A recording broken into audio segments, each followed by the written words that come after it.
Actually, I think the last coaching call of April, isn't it? Yeah, it is. We'll be in May next month. And we said we were going to, for those of you on Zoom, we said we were going to be sending you an update and changing some links and some things. And that's actually not true.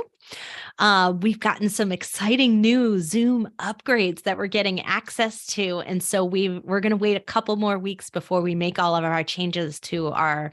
So for those of you who are live streamed, you guys, it's not going to affect you at all. You're just going to see it how you see it right now. But for those of you who are joining us on Zoom for the next couple of weeks in May, you're still going to join us exactly where we are right now today. We won't be making any changes till the end of May. And we're going to be testing out some really cool new Zoom tools that I think are going to be exciting.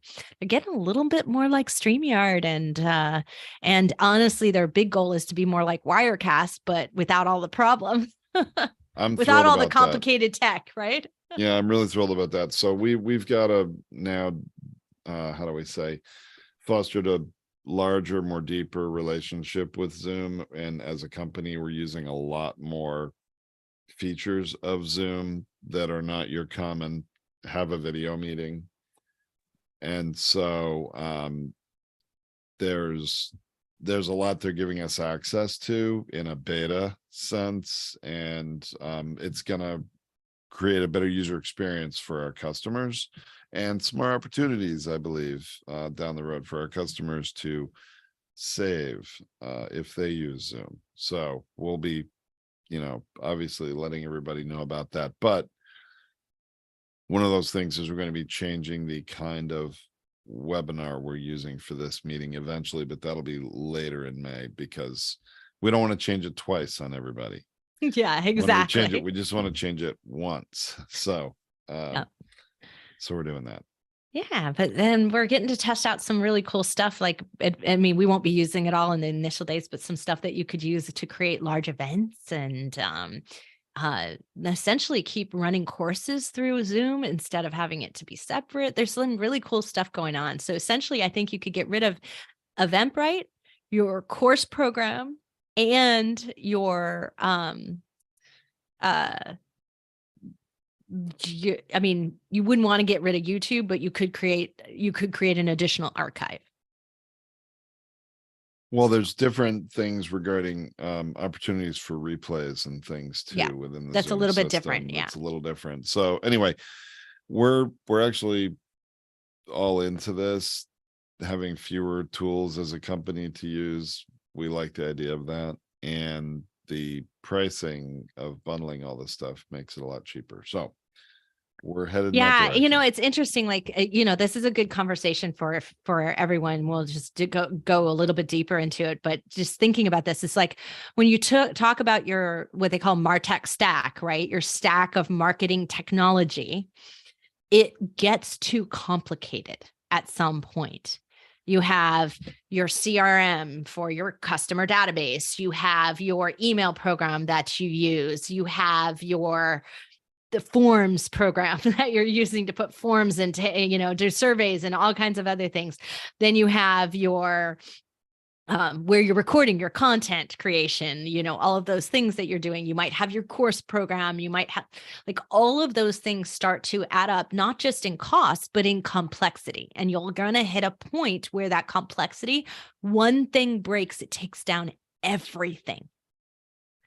And that's what we're at that stage of. And what we realized is that some of these programs we've been using for years and years that are perfectly good and fine have gotten so advanced that they're actually taking away some of these smaller softwares and smaller systems that we were using. It's a great time for you to reevaluate and start bundling and dialing in and then standardizing as a corporation. Absolutely. I'm excited about it. We're already using Zoom for a lot more than we used to as a company. And Dropbox, gosh, I think we tripled down on Dropbox in the last 30 days. That's true. We did. So, yeah. All right. Okay, so shall we start our coaching call on our topic today and get our podcast kicked off? So for those of you who are just watching us on the live stream for the first time, we always record our podcast in the midst of our coaching call. And then we do Q&A with our clients who are on Zoom. Now you can submit questions or you can submit comments also through social media, but we may not get to it live on the air.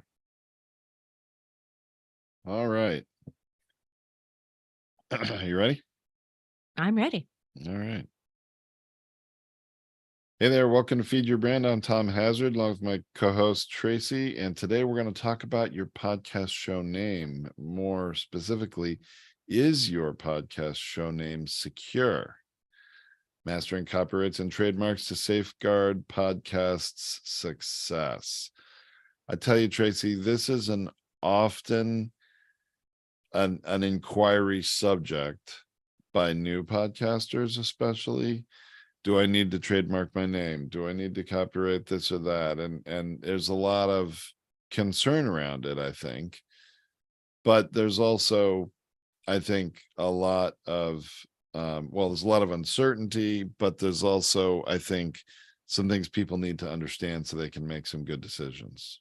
Well, yeah, because if you ask a lawyer, they're going to say, yes, you need to copyright it. You need to trademark it, right? So it depends on who you ask as to what kind of answer you're going to get, right? What's their driver? And here's the thing. Tom and I have, I don't know, I can't even count how many copyrights you have because because you don't have to actually file them to have copyright protection, right? So if I've written 3,000 blogs, of which I have, and they all have a copyright line on the bottom, they're valid. So copyrights are their own animal in and of itself, and everything in the digital realm has its own copyright rules and laws about takedown and other things. So that's a can of worms that we're really not going to talk about here. But I do want you to understand that that's inherent in publishing. You put a copyright in your feed, you make sure you fill out that line. I think it's mandatory, isn't it, Tom? It is mandatory. Not everybody does it the same way, or maybe does it well. But the point is, you're just claiming that your podcast is your copyright as the author. And so basically you say copyright 2023, or if you've been doing it for 5 years, 2018 to 2023, and then you're covered. Right. And you should put your personal name and your company name. You should do both. If you have a company. If you have a company. So you should do both, always do both. It's for your protection as an individual. And for value, if you ever want to sell your podcast as a company. So you want both to be in place. If your company is not really paying for it, then it really should belong to you. So that's something. But your copyright line is inherently a part of setting up your show for the first time. It is a required field as it sends out to it. So you have to put something there. And so definitely do that. Put that in because you're claiming your copyright. It doesn't actually mean your copyright's valid. You're just claiming that. Because you could be infringing on somebody else's copyright. They could have the same name as you. Apple lets it happen. So you could have the same show name. And so that's possible that can happen in the system. But they would have to have a registered copyright to come back after you and ask you to take it down. Well, let's step back a second, because you're talking about podcast name there, Tracy, and that's not as easy. It doesn't really fall under copyright. The name of the show, it's your content that you're recording is copyrighted. Copyright, and it's inherently copyrighted when you publish it, and you do have some rights. Some people actually file to register copyrights. That usually happens more with a book that you write, or certainly in the music world, if you have your sheet music for a song you wrote, you would file a copyright for that so that it's more formal, because in order to enforce it, you have to have a actual registered filed copyright. But the other part of this is, copyright is one thing. I do want to say something right there, though. You do not have to register it at the time that you published it. They don't have to be one and the same. You can claim copyright at the time you publish it and register it a year later. Like, it doesn't matter on that. That is allowed in this. I have attempted to use the copyright system to copyright podcast episodes and to copyright podcast in general. It's actually really complicated and it doesn't work very well. It's not as easy as a book or an album or anything like that. You would have to have a season and do an entire season for it actually to function. It can't be something that's continually running. It just doesn't work in the registration system. You can register only something like in its entirety.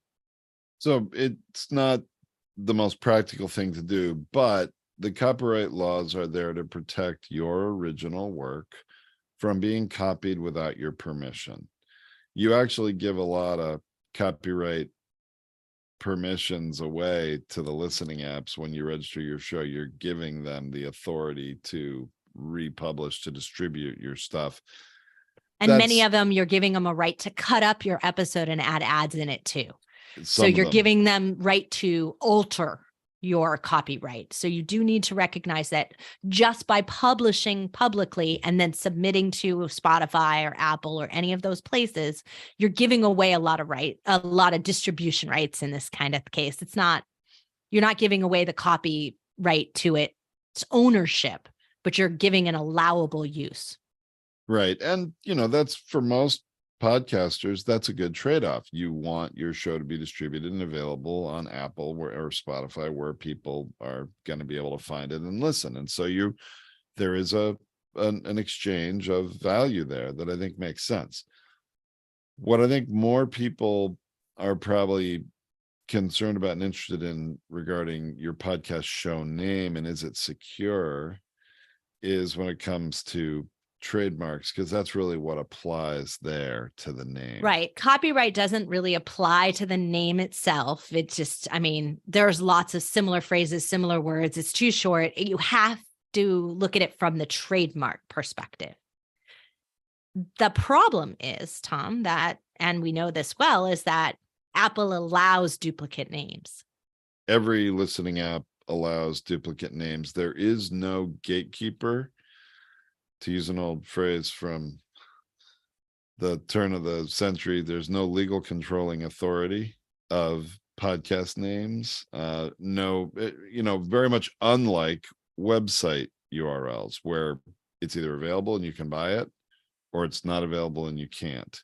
Podcast names do not work that way.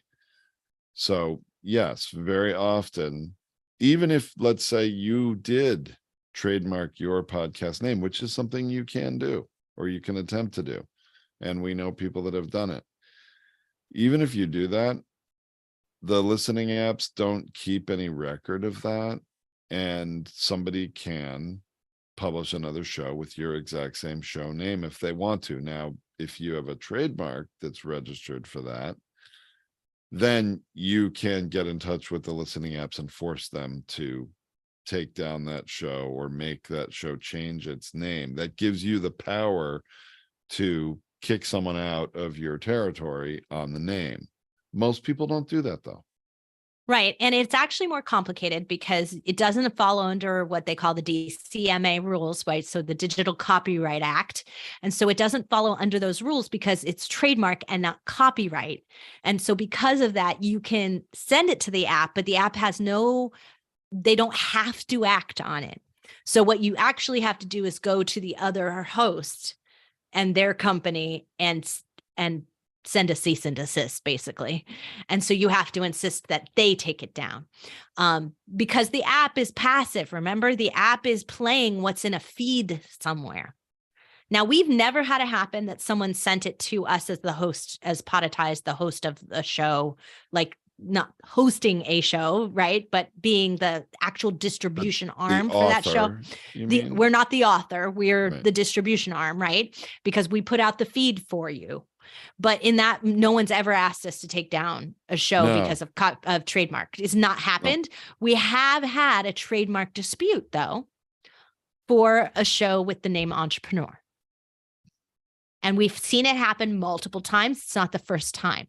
So Entrepreneur Magazine doesn't support entrepreneurship in general with the way that they enforce their trademark. So they have the trademark for the word entrepreneur. Which is amazing in and of itself, but right. Okay, somebody with some deep pockets ought to take them down. Like that really ought to happen. They ought to dispute it because it's a common name. And they should, they should have never been granted in general, but they were. And so once it's granted, you're done. Like you don't have any choices in the process.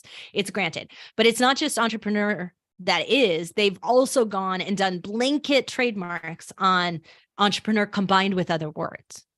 And so most people put a TM, a trademark, a TM line before they've actually done any filing. And you're allowed to do that. Right? Yes. But you also haven't searched. And this is the problem. Until you do the search, you don't know if something's going to infringe. And so we have had a podcaster who has had to completely change the show name, their show graphic, completely rebrand every single episode. And not just that, but Entrepreneur Magazine force them to change their intro, outro, and edit their episode for everywhere they said the name of their show.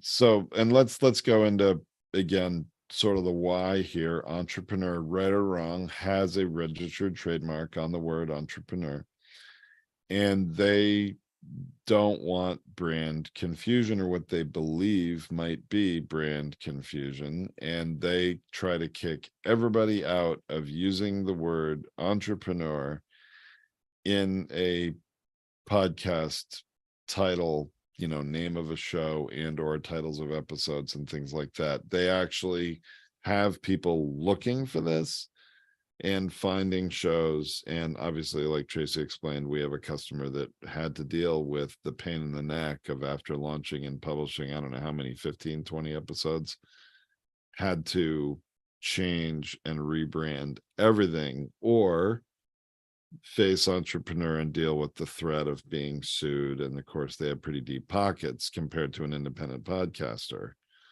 Right. So, and unfortunately for you as the host, if you're using a name like this, they also arbitrarily applied it. So like EO Fire, Entrepreneur on Fire, John Lee Dumas's show, they didn't take him down. They made selective choices not to do that. And that's unfortunate to you. They basically can bully a small person and who doesn't have the deep pockets, or an unpopular, they're taking down what they see as early shows that aren't popular yet and taking them down, when the popular established ones they're not going after because I think they're afraid of the publicity. Too costly. Who knows? I mean, yeah. The reality is they're making their own judgment as to who they're going to threaten. But it's not an excuse in the court, right? It's not an excuse that they didn't apply and force this other company out, but they forced you. It's not an excuse. And so you have to, if you're violating, you're at risk. Well, and so that you'd have to win in court to make that, to change that. Yeah, that's true. That's what I was going to say. I do know from experience and other trademark lawsuits, especially Jeep had one for the 7 sort of racetrack holes in the radiator of their grills. And they used to keep any other car company from having that kind of pattern, and it was pretty broad, and they had it for many years, and until General Motors came out with the Hummer, and the Hummer also did it, but Jeep didn't go after GM for the Hummer with that pattern. And then eventually, when Jeep was challenged on this, when Jeep tried to enforce their trademark, they said, well, you haven't enforced it for more than a decade, and Hummers had this, so therefore yours is no longer valid. So it can be challenged, but it takes awfully deep pockets. I mean, 2 auto companies going after each other is one thing. Right. And you have to eventually invalidate them for not enforcing it. So and that would be very difficult. It's not practical.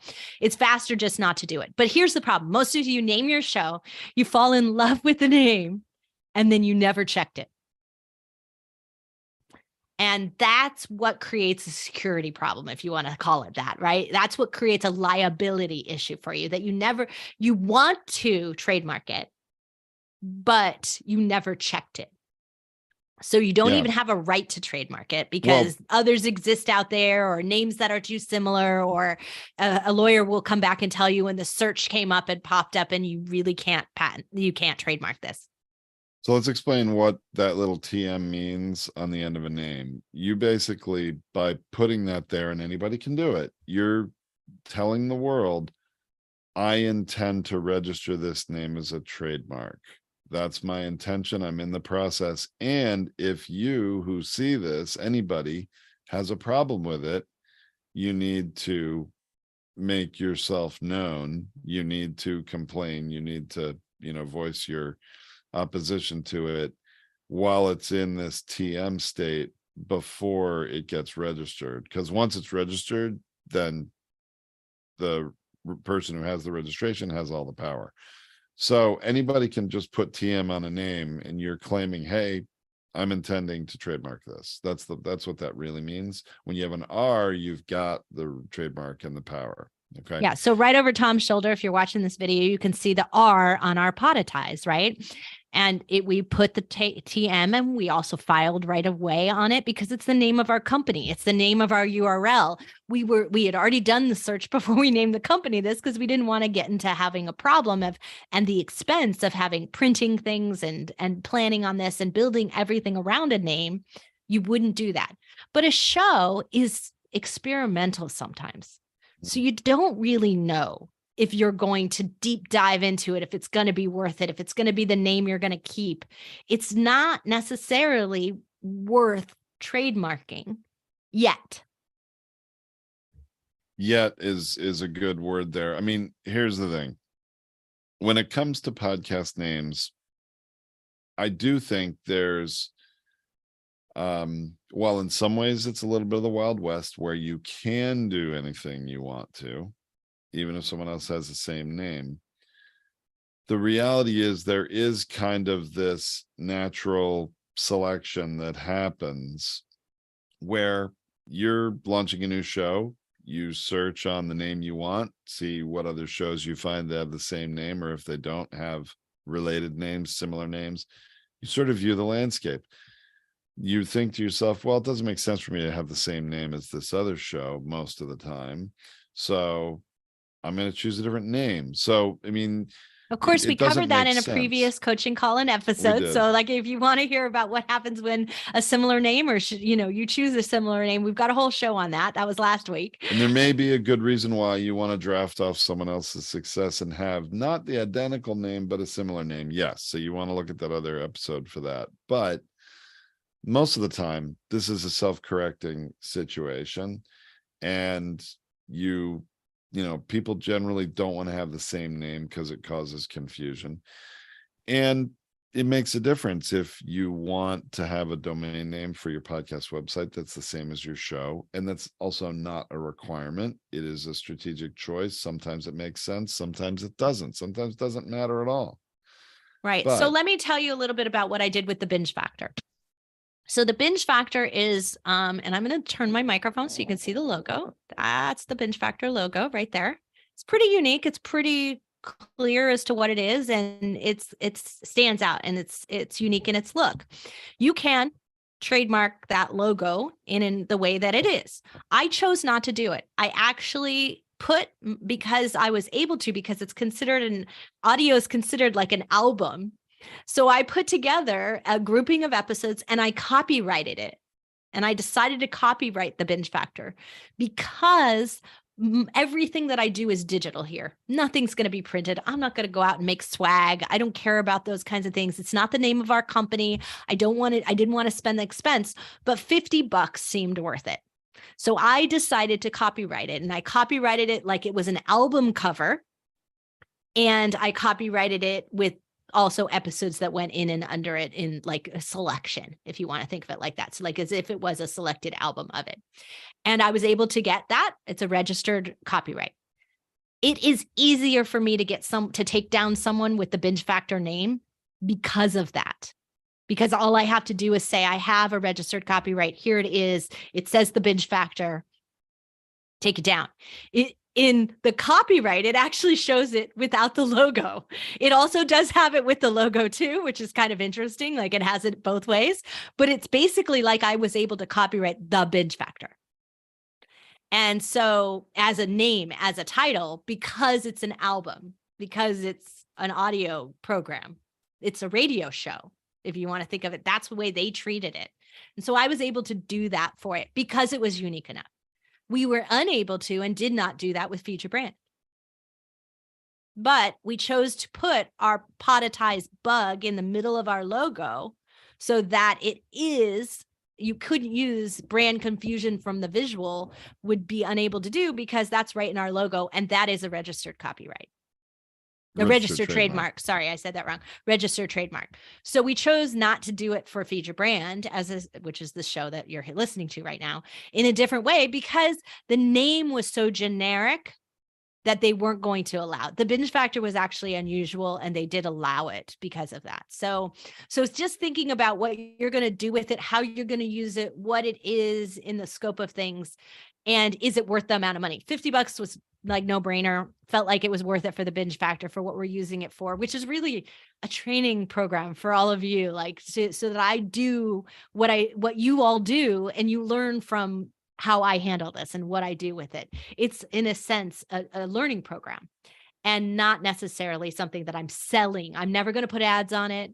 It's never going to be commercial in that sense. So it wasn't worth trademarking for me. Just a choice that was made by us. Now, just because you don't file to register a copyright or file to register a trademark doesn't mean you can't take steps to protect your podcast name and make it more secure. I mentioned before, do you have a domain name that is the same? What other things do you get that are tangent to your podcast name? And, if you get more of those things, like, oh, you do buy the URL, and you don't just buy the .com, you buy the .net, you buy the .org, you buy the But I do think whatever. it's more valuable if you've bought the .com, right? Yes. So like the bingefactor.com, we own that. And so it makes it easier to defend because someone's not going to swoop in on top of it. Well, and honestly, it becomes less valuable for the potential competitor who starts a show called The Binge Factor. When people say, oh, let's go to the bingefactor.com, they're just going to go to your website and not their website. And maybe that helps you more than it helps them. So, there's this concept of building kind of a bigger moat around your name. How big a moat can you build around your podcast name, your podcast brand, with other pieces and parts that will be a deterrent to other people. And this is what we want to say. Look, we've been using Feed Your Brand as a podcast for Long time. I was just going over an episode that's 4 or 5 years now. No, 4 more years than at least. more than 5 years, because actually more than 5 years because I actually was doing this test recently about the SEO power of a blog post. And if you type in a certain keyword phrase that's very popular, it brings up an episode of ours from exactly 5 years ago. So we were already publishing. So more than 5 years. So we've been doing it more than 5 years, which means if somebody tried to trademark that name, we would show up as existing art and existing in their legal search, and actually prevent them from making a trademark on top of ours. So that's going to happen in that way, just by you going out there and producing week after week after week. You're putting effort into your name that has become a value, which prevents someone from trying to basically swoop underneath you. But if you've abandoned it, whole nother problem. If you've abandoned it, yeah. I mean, there's also, look, we need to be very clear here. We're not attorneys. We're not intellectual property attorneys. We just happen to have a lot of experience with a lot of these things and have some beliefs and opinions about it. If you really need to confirm something regarding that, you need to seek the advice of a intellectual property attorney. Copyrights, trademarks, patents usually fall together as a legal specialty. And there are lots of good ones, and there are people that really focus on how these things apply to podcasts in particular. And I just interviewed Gordon Firemark, who's known as the podcast attorney. He's like a podcast law. He's a specialist in it. I just interviewed him on the Binge Factor, and we talked a lot about copywriting, safeguarding things. And he's a big fan of that because it is easier to enforce, less expensive, and other things. But he does recommend trademarks as well. And he has a whole bunch of free tools and things on his website about that. So we'll link to the Binge Factor episode in this episode on podetize.com in the Feed Your Brand section in the blog post. And you'll be able to connect up and check out Gordon as well. get some good advice from someone who's been practicing law in the podcasting arena for quite some time. That sounds like sound advice, Tracy. And I think it's a good resource. And we always Right. have good resources at podtimes.com. I don't know that I have a whole lot more to say on this topic. Do you? Yeah, I think I just want to sum up and just say is like, look, patenting, trademarking, copywriting, like all of those types of things can get expensive. Copywriting's the cheapest thing you can do. Trademarks, the next cheap. Design patents, then utility patents, right? Like it like cascades in cost. So we always need to think of the return on investment. Is it worth it for me to do this? Is this valuable enough? Have I put enough work in to make it valuable enough, right? Like, I think that's a real question. Are you serious about this podcasting thing or not? Are you going to put in more than 10 episodes? Are you really going to go for 100? Is this going to become the crux and value in your business in terms of a deliverable? Then it's really worth investing in and thinking about whether or not you're doing something that cost becomes spread out over hundreds of episodes. Now it's really valuable. So be thinking about that. When Tom and I think about whether we should patent a product, whether we think about whether we should trademark a name, we're thinking about the value at the core of what we're going to do with it. The And long-term is it value. the essential long-term value? Podetize is truly a long-term value for us, way more than Feed Your Brand. But we put the work in on Feed Your Brand, and we do have rights there and we prevented other people from trademarking it because we put in the work. So those things become value over time. So that's also something. It's like whether you want to preserve your rights by putting a TM on it and make sure that you have an ability in the future, think about doing that. That's truly something you can do. But we never decide whether or not we're going to trademark or patent something until we're absolutely sure we're going to do something with it and it's not a waste. I'd rather preserve my time, my energy, my capital for something really important in my business. So, Right. And you build in long term, though, you want to think about if you're going to commit to a show for years, you're going to build a lot of equity in that name, in brand value. You're going to build equity in keyword rankings on your website if you are publishing a blog for every episode the way we do. And there's a lot of value there that may be worth protecting. If it's the an one thing that I experiment, do want to add to that is, though, if you think you're going to sell your show someday or your company and the show with it, which we have seen happen for many, we've seen it happen in the real Yes. estate industry, in the entrepreneur industry, they sold their company and their podcast along with it. You can raise the value of that, the like describable value on the line item on your sale of it by adding a trademark, by adding copyrights, by making sure that you note your intellectual property value there. So if you think that that's the path you're on, go ahead and go do a trademark in it because you're going to have add the value. Yeah, it'll add value to your to the sale value. It'll be an Absolutely. asset. Yeah. Okay, All well, right. I think that's it for right now. Like, not attorneys, don't forget that, consult one, but think about the value that you've built into everything that you've done. So thanks everyone for listening. I'm Tracy Hazard, along with Tom Hazard here on Feed Your Brand, and we'll be back next week with some more podcasting tips and advice to take you to the next level in podcasting. Okay, I like thanks, how you Nazanin. ended that. That was good. Nazanin put found into the binge factor, chat which for is the great. Zoom, the Maybe binge factor episode. make sure you're posting that on social too for people. Thank you. They can use that. Yeah. I didn't know it was already published. I mean, you interviewed him. I wasn't sure it was live yet. It just published a couple weeks ago at the end of at the end of March, so it's now about a month old. Okay. Pardon me.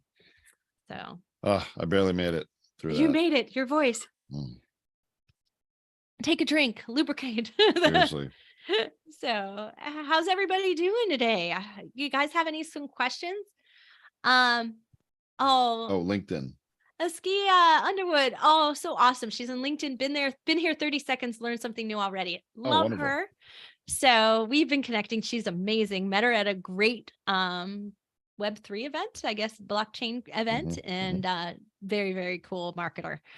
So everyone out there, any questions?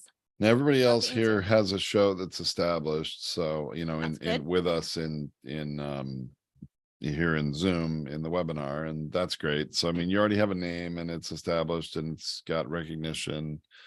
It's good. You're Um, already well underway. So one of creating value. them, the name is related to an organization that is perfectly happy that there's a podcast that's supporting the organization. So there's a bit of a moat and protection around that one there, Yep. just being associated. And then let's see. It's a good topic to go over, though.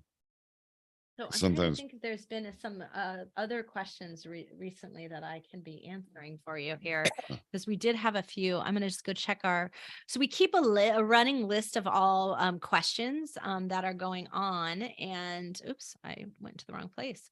And so I can always answer some of those questions on the air. If we have time, we will do them.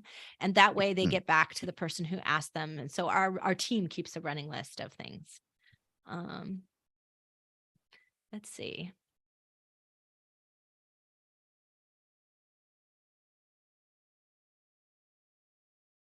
These are probably a little more here's a question complicated. in Zoom. Era commented you should have brought Julie Christopher into this session. We would have. Well, we did. We mentioned her. We mentioned her, but it would have been. It would have been a much longer story, and I think I worry there would be tears and things. Honestly, Yeah. she was so but I'm devastated. going to. I have plans for Juju to be interviewed on the binge factor, where we will talk about this issue in more detail. Cool. But we did talk about entrepreneur, and obviously mentioned what was going on, and it is Juju's episode and Juju's show. That is beautiful show. Julie Christopher, beautiful show. All right. And but yeah, unfortunately. All right. Unfortunately, an issue, right? All right. So it's terrible. All right. So we have a question from Ruth. That's a good tech question. I'm going to help with this one, and then I may need to excuse myself to save my voice, and you can wrap it up, Tracy. But how do I make sure on Zoom we get good sound quality for the guest? It's always random. It really depends on, does the guest have any experience being a guest on other podcasts? The more experience they have, the better their sound will be because they've experienced it before. You can't make sure they do. You can make suggestions to them, and it's better if you do it before the interview. Like, we recommend sending them an email with some preparation tips. One of those tips is, hey, do you have a headset you can listen with? That makes a big difference. A headset, earbuds even. And this has a microphone within it. Sometimes those microphones are a little better than what's built into the computer. Sometimes they're not. You can try it and test it. But even if they're not, if they're listening to you with an earbud, it's going to make the quality better because they're, won't be your sound coming out of their speaker and feeding back into the built-in microphone of the computer. That's one thing. Another good tip is to recommend they be in a room that has a lot of soft surfaces, like a room with carpet and not hard floors. The more hard surfaces there are in a room, the more echo it's going to create, the more background noise, and it's going to contribute to that sound quality not being good. Ideally, we'd love it if every guest had their own microphone, like you see in front of Tracy here. That doesn't always happen because not everyone who's a guest is a podcaster or has bothered to get their own microphone. I do have people ask, should I send them a microphone? Almost nobody does that. It's too difficult. It's too complicated logistically to not only send it to them, but to get them to send it back to you. It's very cumbersome. And then they're going to want you to, send them a prepaid label. So you're paying the cost of sending it. It's really a mess. So while it would be ideal if you controlled it that much to provide them with a microphone, almost no one does it. It's not very practical. So I would highly recommend helping them with some tips. Tracy put a Dropbox link in here for our customers who are in on the webinar, which has a template email we recommend. And this is, I've just updated it with Melissa. Melissa and I have just updated it, and we're about to sign off on it in the next week.